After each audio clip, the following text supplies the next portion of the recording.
Isang layong nasasakupan ng bayan ng Masalay, Oriental Mindoro, may isang lugar na tinatawag na Panulong.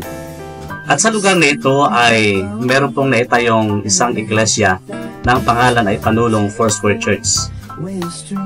At sa lugar na ito, dumarami ang sumasampalataya kay Kristo. Lumalago ang gawain.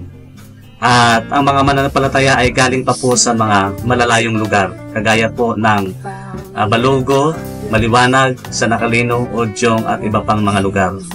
Early 1971 up to 1972, ang leader ng iglesia ay nagkaroon ng pagpupulong, isang pagpaplano na kung saan ay magbubukas ng isang iglesia sa San Acalino. 1972 ay nasimulan ang pagkakaroon ng pagtitipon sa pamamagitan ng house-to-house Bible study. Nakita ng mga church leaders na ang lugar na ito ay isang potensyal na pagtatayuan ng iglesia. Ano pa, 1973, nasimulan ang pagtatayo ng isang simple lamang na simbahan na kung saan ay dito magtitipon ang lahat ng mga sumasampalataya kay Kristo na malalapit sa lugar na ito. Nakita ang kagalakan sa puso ng mga kapatiran. Ano pa, habang lumilipas ang bawat panahon, ang gawain ay lumalago. Ngunit sa mga sumusunod pang mga taon ay nagkaroon ng isang malakas na bagyo na ang pangalan ng bagyong ito ay Atang. At dahil dito, nawasak po ang tinayong simbahan. Ito po yung kauna-unahang simbahang itinayo. Dahil sa pangyayaring ito, ang mga mananampalataya ay nagtipon muna sa ilalim ng mga punong kahoy, mga sagingan, dahil sa wala pong gusali, doon nila idinadaos ang pananambahan para sa ating Diyos na buhay.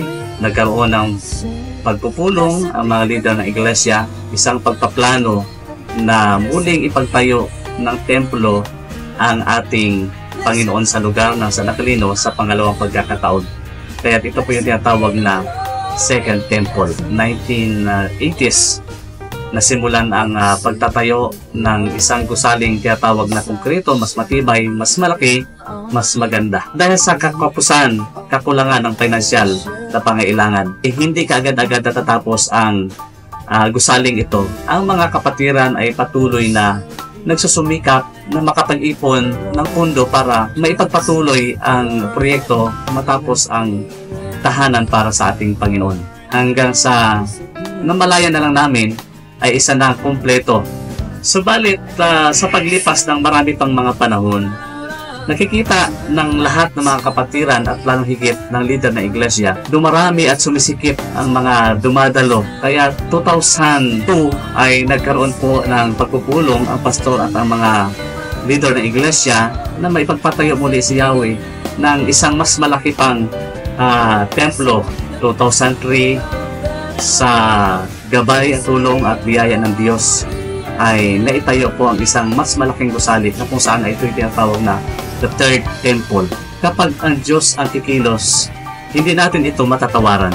Kapag ang Diyos ang gumawa, talagang the best. Kaya nga, sa bawat isang dekada ay nakikita po ang malaking ginagawa ng Diyos. Dumarami ang bilang ng mga sumasampalataya kay Kristo. Nakikita po rin pati ang buhay ng mga kapatiran ay umuunlad din sa biyaya ng ating Diyos. Kung titingnan natin, ito na ang iglesia, ito na ang pagpapala ng Diyos. Ibig sabihin yan, kasama natin ang Diyos, may ginagawa ang Diyos sa buhay natin. Sa lahat ng mga mananampalataya kay Kristo sa iglesia nito, ay huwag tayong magsasawa. Magpatuloy tayo sa pagdalo, sa paggawa ng mabuti, at tayo ay pagpalain ng Diyos. Ang ating pananampalataya ang naging dahilan ng ating kaligtasan ito, kaya pagpatuloy tayo sa pananampalataya sa ating Panginoong Kristo.